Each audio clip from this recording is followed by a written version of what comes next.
Hello, European Confessions. I am back with another episode. There is a message that I want to share with you guys, and this message, it comes from a translation of a message that was sent to me by one of our listeners. The translation reads like this: Good morning, how are you, my brother?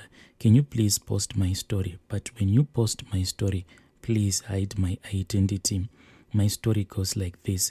I grew up in Masvingo, and Masvingo, that is my hometown. When I grew up in the village, life was so difficult. So much difficult that I could not finish my high school education. The reason why I could not continue with my schooling, it was because my father, the only one who was the breadwinner in our family, he just suddenly died. And after the death of my father, there was no one who wanted to take care of us. And my mother, she was not working. We were only left with my mother and me as the firstborn.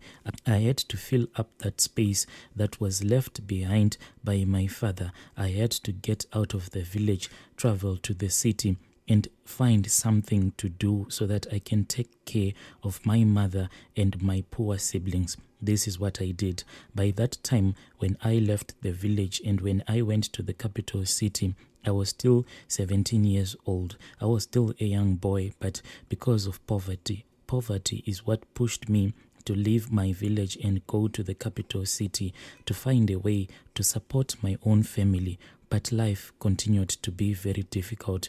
When I was in the capital city, there was no one whom I knew. I would just sleep at the taxi rank. When I was sleeping at the taxi rank, that is when I met this friend of mine. Me and my friend, we were both doing the same business. What we will do is that in the morning, we would go to the farmer's market. Then we will buy our fresh bananas. Then we will return back to the taxi rank. Throughout the day, we will be walking around the taxi rank selling our fresh bananas. My friend, one thing I noticed about him is that he was someone who really enjoyed everything about dark magic, anything about quick money. It would interest him so much. And whenever we would be on our lunch break, when we would not be selling our bananas, my friend will always be talking about doing money rituals, and he will keep on telling me that if you ever get that chance to do these money rituals, he was not going to stop. He was going to do it. It didn't matter if he was going to sacrifice everyone in his family. He was going to do these rituals if only he could get the money so that he can go where these rituals were being done. Unfortunately, that is when my friend was called to South Africa by one of his brothers. So he went to South Africa, but after a couple of weeks, that is when he started speaking with me, and he told me that he had arrived in South Africa safely. But the way that he was talking to me, it seemed as if he was having regrets from migrating from Zimbabwe to South Africa, because when he arrived in South Africa, he said that the person who had called him to South Africa was actually lying. He thought that the man who had called him to South Africa was working in Pick n Pay, but when he arrived in South Africa, he saw that the standards of living of that person who had invited him to South Africa were too low for his taste. As someone who really wanted to be rich, he was regretting, because in South Africa he was now working in a construction company as someone who mixes the concrete. So he didn't enjoy all of this hard work. He told me that the reason why he was going to stay in South Africa for a little bit longer, it was because he wanted to raise the money so that he can travel back to Zimbabwe. Then he will go and do these money-making rituals.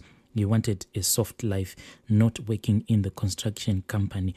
One day, he then sent me some numbers, and he said, these numbers that I have sent you, they are numbers that belong to this certain witch doctor. If you go there, he is going to do all the rituals that you want.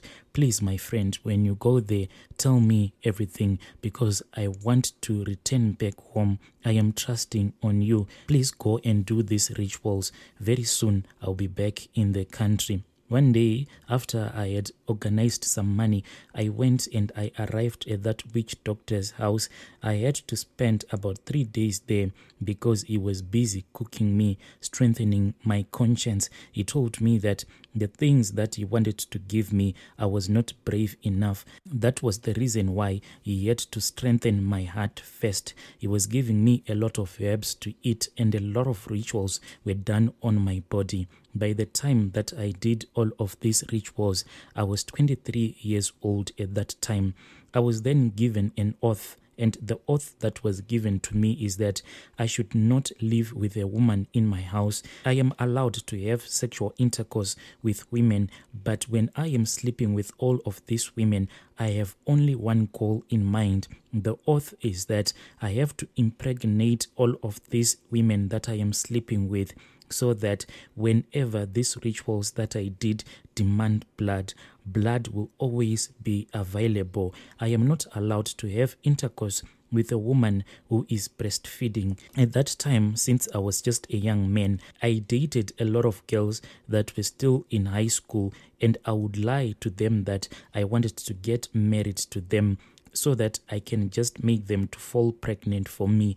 Once a woman has fallen pregnant for me, I will know that the ritual is complete, and I'll just dump that woman and I'll move over to the next woman. I have dated married women as well, and some of them I have managed to make them pregnant. When that witch doctor told me that these are the rules to the rituals that I had done, I thought that this was the most easiest rules, because I have heard of other people who had gone to do these rituals and they had sacrificed their own relatives. Some had even murdered. So I was really afraid when I went to visit this witch doctor, but I was desperate. But when that witch doctor told me that the rules of the rituals were that I was supposed to date a lot of women and make all of those women that I was dating, if possible, to make them to fall pregnant for me, so that whenever these rituals will demand blood, I would always have blood to offer as a sacrifice.